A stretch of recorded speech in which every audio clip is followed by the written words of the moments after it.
সশ্রদ্ধ চিত্তে স্মরণ করি আমাদের 1971 সালের মহান শহীদেরা প্রাণ দিয়েছেন।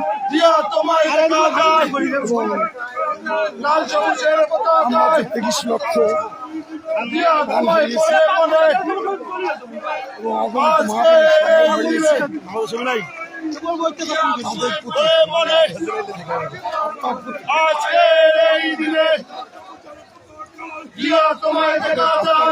কামনা করি।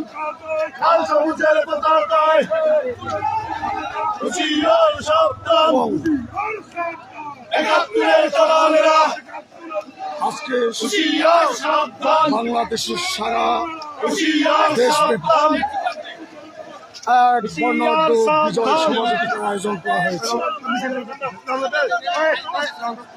এর মূলত কারণ হচ্ছে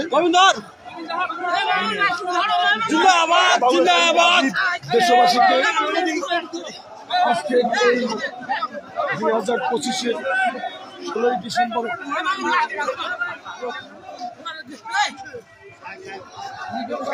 শুভেচ্ছা ও অভিনন্দন জানানোই আমাদের মূল লক্ষ্য এবং উদ্দেশ্য। প্রিয় দেশবাসী, আপনারা জানেন যে বাংলাদেশে গভীর ষড়যন্ত্র চলছে। জানেন যে কিছুদিন আগে এক দেশের ছাত্র আন্দোলনে এক যোদ্ধা ওসমান হাদিকে দুর্বৃত্তরা গুলি করে। এর মূল কারণ হচ্ছে বাংলাদেশের নির্বাচনকে প্রতিহত করা, নির্বাচনকে বানচালের উদ্দেশ্যে এই ঘৃণিত ষড়যন্ত্র করা হয়েছে। আমরা এর তীব্র প্রতিবাদ ও নিন্দা জানাই। সেই সঙ্গে আগামী ত্রয়োদশ জাতীয় সংসদ নির্বাচনে দেশবাসীর জন্য স্বতঃস্ফূর্তভাবে ভোট দিয়ে ধানের শীষে বিজয় ছিনিয়ে নিয়ে আসে এবং বাংলাদেশে একটি গণতান্ত্রিক সরকার গঠনে সহযোগিতা করে।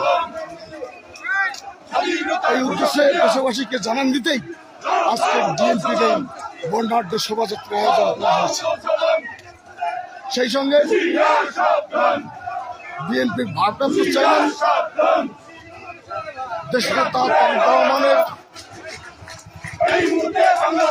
নির্দেশ ক্রমে আগামী